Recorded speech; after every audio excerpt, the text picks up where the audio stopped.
This is one of the best matches you can watch in Europe right now. What are the keys to tomorrow's game?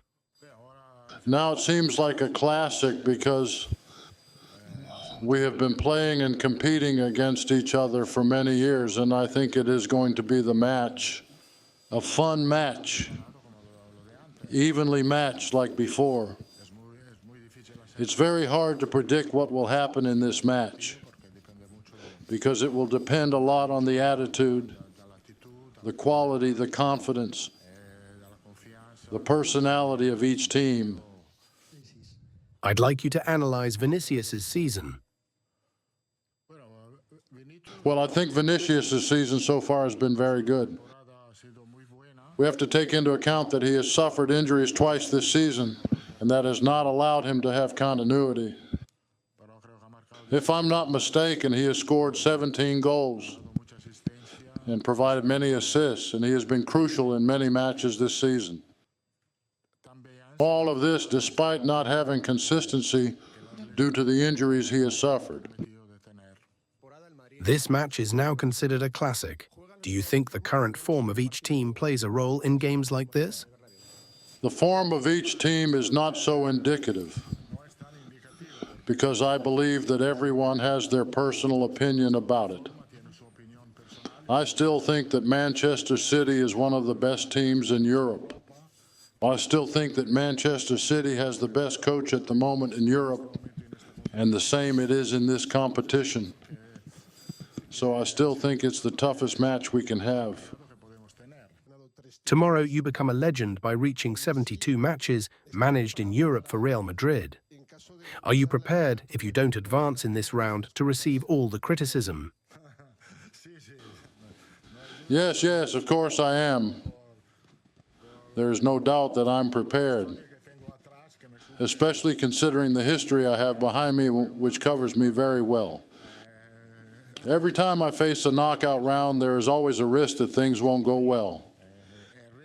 And this risk increases when you face one of the best teams and one of the best coaches in the world, as I've said before.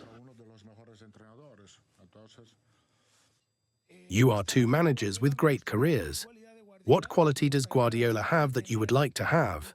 And what quality do you have that would benefit Guardiola? What I can say about Guardiola is that he is a coach who always introduces something new to his teams. He has contributed a lot to football with his attacking style, ball possession, and pressing the opponent. He has been and continues to be a great innovator in football, and I have a lot of respect for him personally. I still think he is one of the best coaches, if not the best.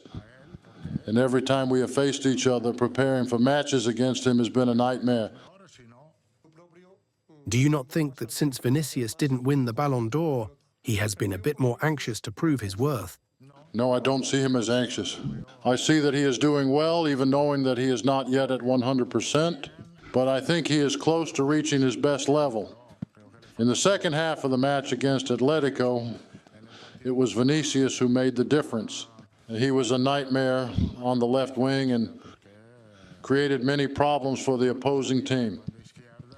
He is very close to reaching his best level, and tomorrow could be an opportunity to achieve it without any issues.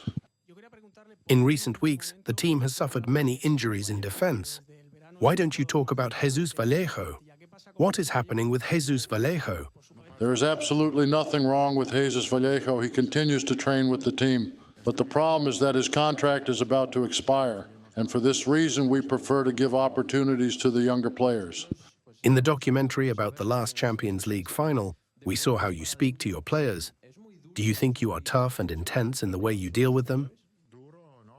No, I'm not tough on them. I don't think I'm tough, but I am intense. During halftime of the last final, I showed that intensity to the players. Manchester City is not leading their league and is not at the same level as last season. Does this surprise you?